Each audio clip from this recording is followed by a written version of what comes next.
This equation is known as Blasius equation.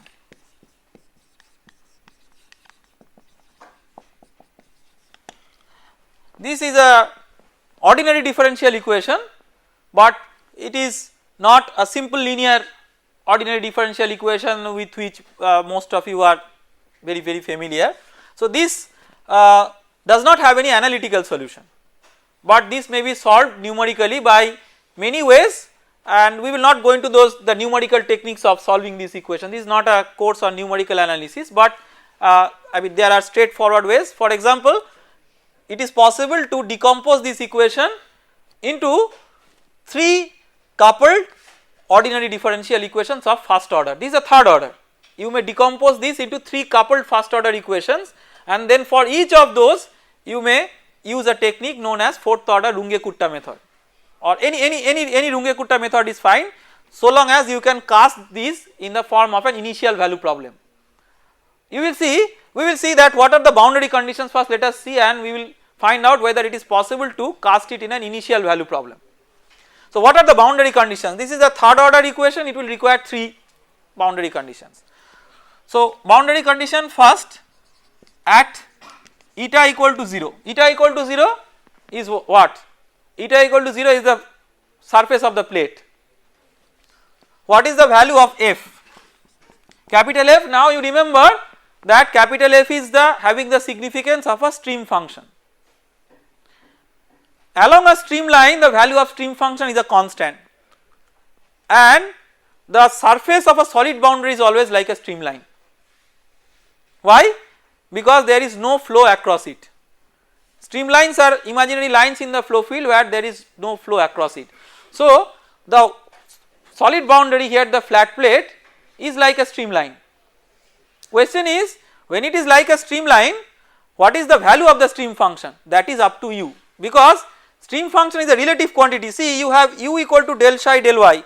So with psi and psi plus c, by both of these u is satisfied. Your basic variable is u, stream function is just a mathematical way of looking into it. So any constant value of stream function that you can choose at the solid boundary. Standard convention is we choose the constant as 0. Obviously that is the most simple for calculations. So we choose this equal to 0. Fundamentally this is any constant, but the choice is arbitrary because it does not depend on the difference. Also at the wall you have no slip boundary condition. So no slip boundary condition means u equal to 0, that is small f equal to 0, that means d capital F d eta equal to 0. So at eta equal to 0 you have f dash equal to 0, capital F dash. This is no slip. This is wall is streamline.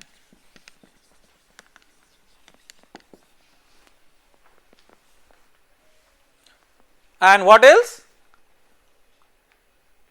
When you go at a distance theoretically infinity from the solid boundary, what do you face? You come up with a situation when there is no further gradient of u with respect to y. That means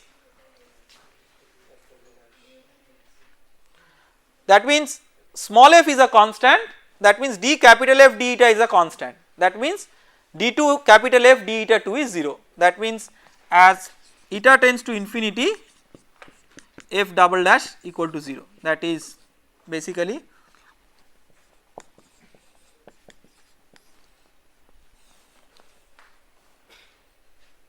okay. So it is a well posed mathematical problem, and if you write, if you decompose these into 3 first order equations, let us say you will have 3 variables, say f1 equal to f, f2 is f dash, and f3 is f double dash. See, this is like, these are like initial value problems for f1 and f2, because at eta equal to 0 you know the values of the variables. So it is like as if eta is like a time coordinate, that is you have at time equal to 0 you march with time and get the solution, instead of time it is the eta as the variable. For the third one, you see you do not know it as eta equal to 0, but you know as eta tends to infinity. So that is not a sort of initial value problem where you know the value at 0, you know at value at the other end. So what you may do, you may guess with a value of eta equal to 0 at eta equal to 0. Say you guess with what is the value of f double dash at eta equal to 0 and solve the 3 coupled initial value problems by some method, say Runge-Kutta method. Once you solve that, you will see that at the other end when you go to infinity, of course numerically you cannot treat infinity. How will you get infinity? You will just see that beyond some eta there is no further change, that numerical value is like infinity for you. So infinity is what? Infinity is what that does not understand the effect of the plate. For us infinity is anything greater than delta, that does not understand the effect of the plate. So once you get the value of f double dash at that end, you will see that you will not get this equal to 0 because you started with a guess, but you will see that it will be somewhat deviated from 0. More accurate your guess was, more close it will be to 0. So what you do is you have a guess, you get something as non-zero, say it is shifted to one side of 0, you make a different guess, it will be shifted to the other side of 0, then interpolate with a new guess which is a sort of in between these two until and unless your guess is such that it matches with the boundary condition at infinity. This is known as shooting method. That means you have a target and you are having a sort of a bullet which you want to shoot the target. The target is this boundary condition. So you are shooting with different initial conditions till you come up with an iterated solution where you are really shooting the target, you are getting the condition satisfied at infinity. So this is known as shooting method. So once you use the shooting method, the advantage is by this method you may convert a boundary value problem into an equivalent initial value problem. So you will get 3 coupled initial value problems from these 3, and then you may use the well known solvers of initial value problems. There are many standard solvers of initial value problems, and like you may also write your own simple code and solve this. So if this is solved numerically, how it looks? So if you find out capital F, you may differentiate it once with respect to eta to get small f, that is your velocity profile. So you will get, say you are plotting u by u infinity as a function of, say, or other way let us plot, say u by u infinity as a function of, say, eta. So if we plot this, the general behavior is like that, it becomes equal to 1. Beyond this of course it does not change further, and we may therefore conclude that whatever is this value of eta, this corresponds to the location of the boundary layer,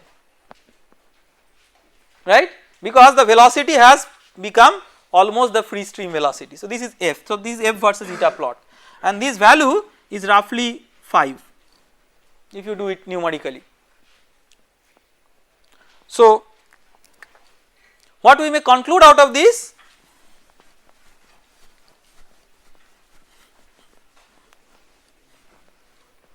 What was this gx? So or what was this eta? Eta is y into gx. So what was gx? What was gx? 1 by, no in terms of x,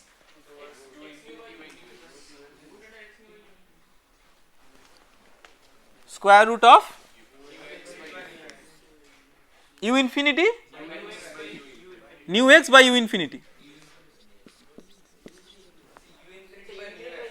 u infinity by nu x, because you have to keep in mind it is scaling with 1 by delta.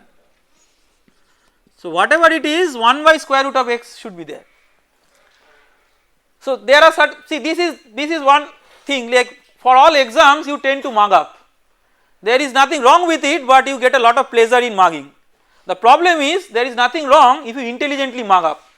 So when you intelligently mug up, you see, I mean you are just chanting it like a mantra that gx is this, gx is this. Keep in mind that it scales with 1 by delta, and then you did not mug up, and then just a simple physical 1 or 2 line of work will give you what could be the scaling variation of gx. So that means when eta is equal to 5, say y is equal to delta roughly. So 5 is approximately delta into root over u infinity by nu x. So, if you want to find out that what is delta by x, you have to, what you have to do, so delta is approximately 5 into square root of nu x by u infinity. So delta by x is 5 square root of nu by u infinity x, that means 5 into Reynolds number to the power minus half. See, by order of magnitude we estimated up to Reynolds number to the power minus half, only this 5 multiplier is something what we get from the solution. So with a lot of toil, lot of chance of doing bad algebra and all this, we came up with something which is important, but more qualitative, interesting and important things we could get from the order of magnitude in a really very simple way. Now of course if you know what is this delta as a function of x, you can calculate the other things. Next what we will do is, see, this is a method of solution which was never liked by primitive engineers, because engineers never wanted to look into nonlinear differential equations, and they found that, well, in practice it will make our life much more tough. Of course, like we should not say that engineers are dull sets of people, all of us are engineers, but at the end what happened is that people looked for some approximate solution. The whole idea of the approximate solution was like this, that I do not care how delta varies with x. For me as an engineer, what is the most important conclusion is how wall shear stress varies with x, because that comes directly to my design. As a designer, I do not want to understand delta. Of course, this is a very bad approach, but the thing is that it may be a working approach for an engineer who does not want to go into mathematics, and sometimes in practice that is okay. So when that is the objective is somehow could we come up with an approximate analysis where we avoid solving such equations, but come up with a reasonably good estimation of wall shear stress. But the basic of that method is still mathematically very rigorous, the application is somewhat approximate, and that rigorous method we will look into in a very careful manner, that is known as momentum integral method.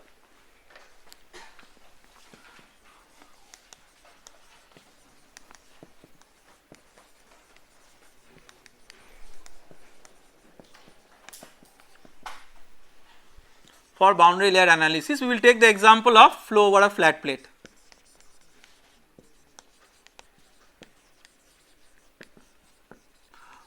Let us understand what is the essence of the method. Essence of the method is again like we start with the boundary layer equations. So let us say we start with the momentum equation.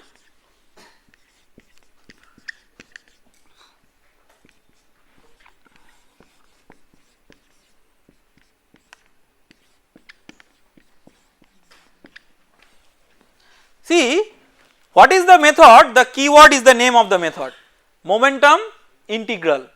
Momentum equation, integral means it has to be integrated.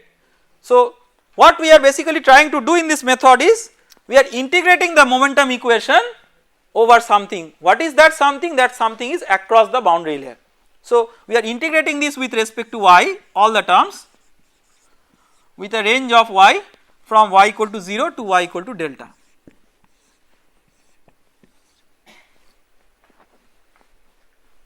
Okay.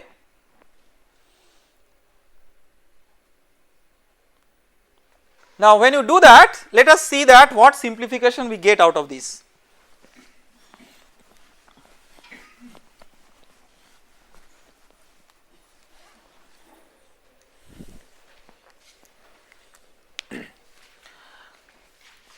First of all,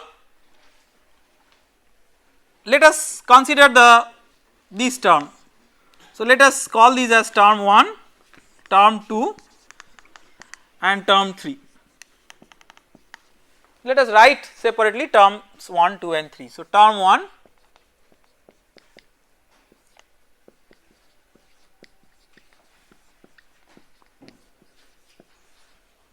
this one, right.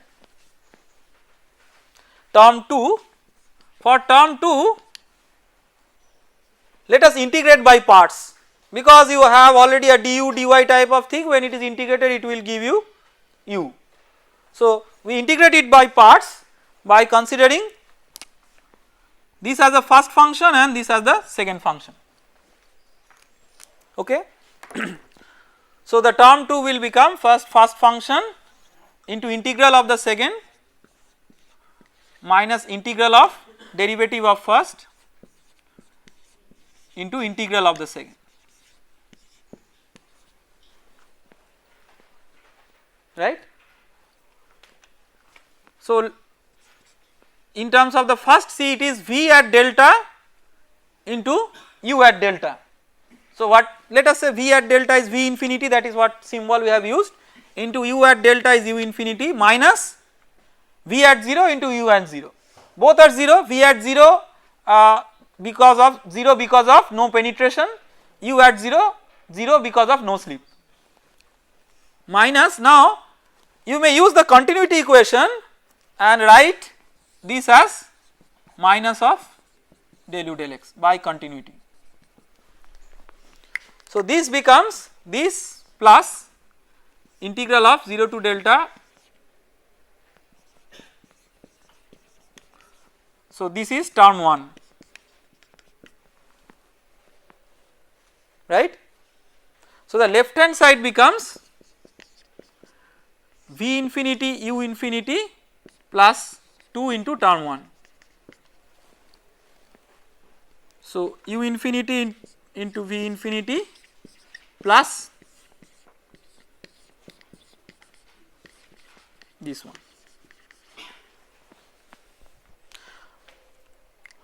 What is that we do not know in this equation? We do not know what is v infinity. To know that, let us use the continuity equation, because continuity equation will relate v with u.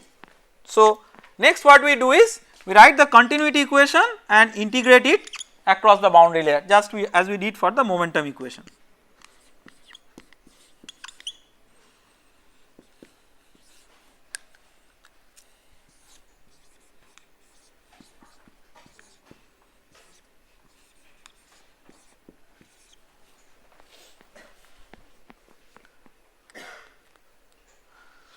So let us write the integrals of the continuity equation.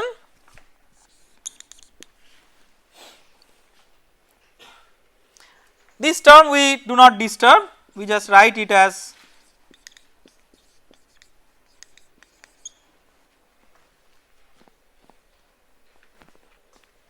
this term. What we do, this will be v at delta minus v at 0. So this is v infinity. So we have got an expression for v infinity that we will substitute here. So this will be u infinity into v infinity, that is u infinity, so minus u infinity integral 0 to delta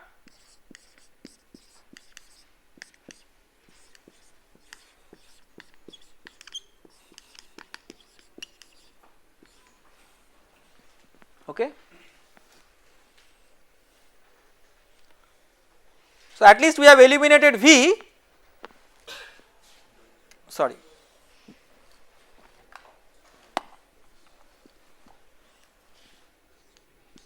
at least we have eliminated v, but another important objective which we want to satisfy, and before that we ask ourselves a question, that can we take the partial derivative with respect to x outside the integral. We have to see then the general rule by which you may flexibly take the differentiation from outside the integral to inside the integral, or inside the integral to outside the integral, and for that the rule of mathematics is the Leibniz rule. So let us consider that Leibniz rule.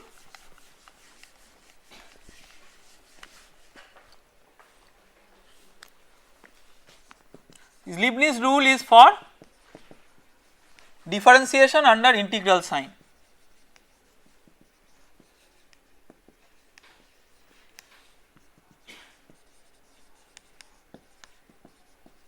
What is this?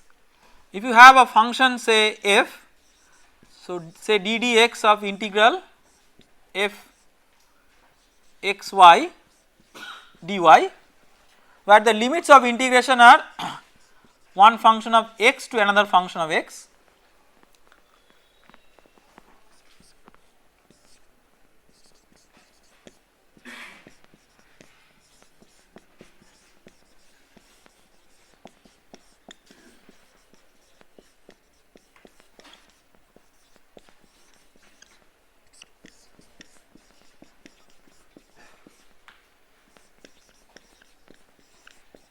this is the Leibniz rule.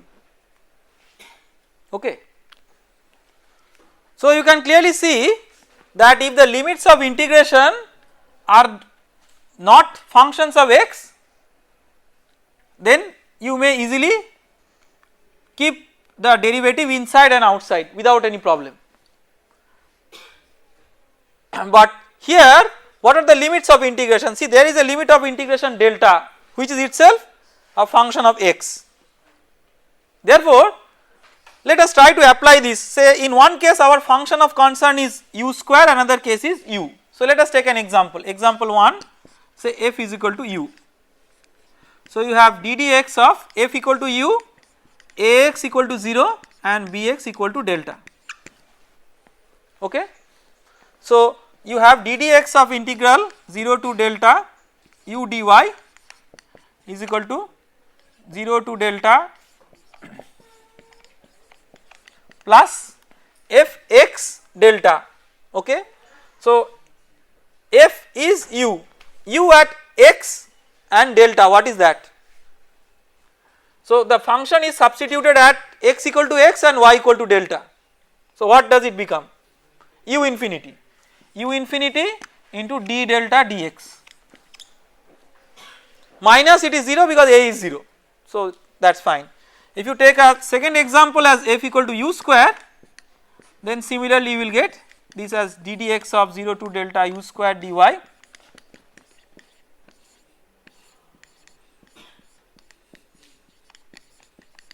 plus u infinity square d delta dx. So let us substitute that here. So if you substitute that here, this is minus u infinity into this one is d dx of 0 to delta u dy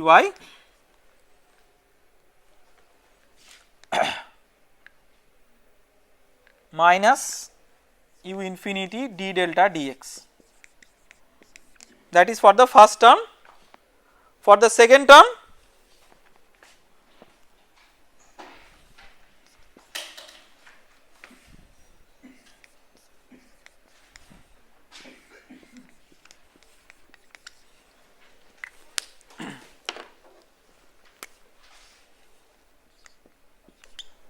minus u infinity square d delta dx, right. Then you can clearly see that this u infinity square d delta dx, I mean this one combined and this term they get cancelled. So the left hand side becomes d dx of u square minus u into u infinity dy, that is the left hand side. What is the right hand side? Right hand side is just one line. Let us just write the right hand side.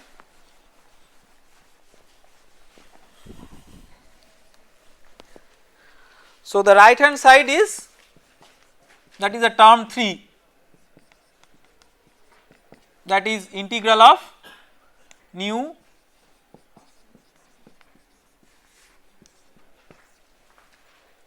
okay. Nu is a constant that we have assumed these properties are constant, so this is from 0 to delta. What is du dy at delta? 0, because u does not vary with y, so this becomes minus nu del u del y at y equal to 0. So the left hand side equal to the right hand side, that means we can write d dx of say integral 0 to delta u into u infinity minus u square dy is equal to nu del u del y at y equal to 0. This equation was first derived by Von Karman, and that is why the name of this is known as Von Karman's momentum integral equation.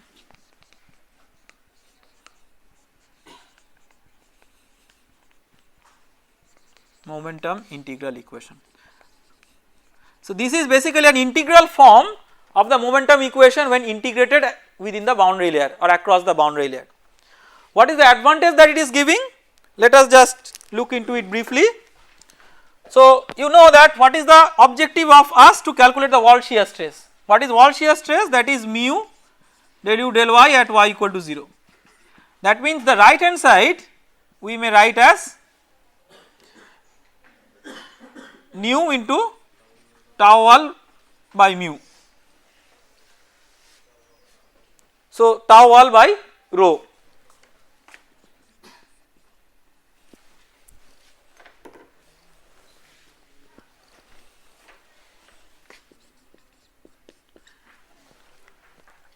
If you non-dimensionalize tau wall with rho u infinity square, because that is what we commonly do, then just let us write one more step for that equation. So, tau wall by rho u infinity square is equal to d dx of integral 0 to delta u by u infinity into 1 minus u by u infinity dy.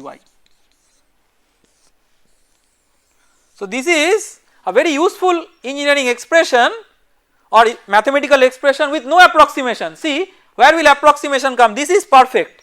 Approximation will come when you substitute any approximate velocity profile.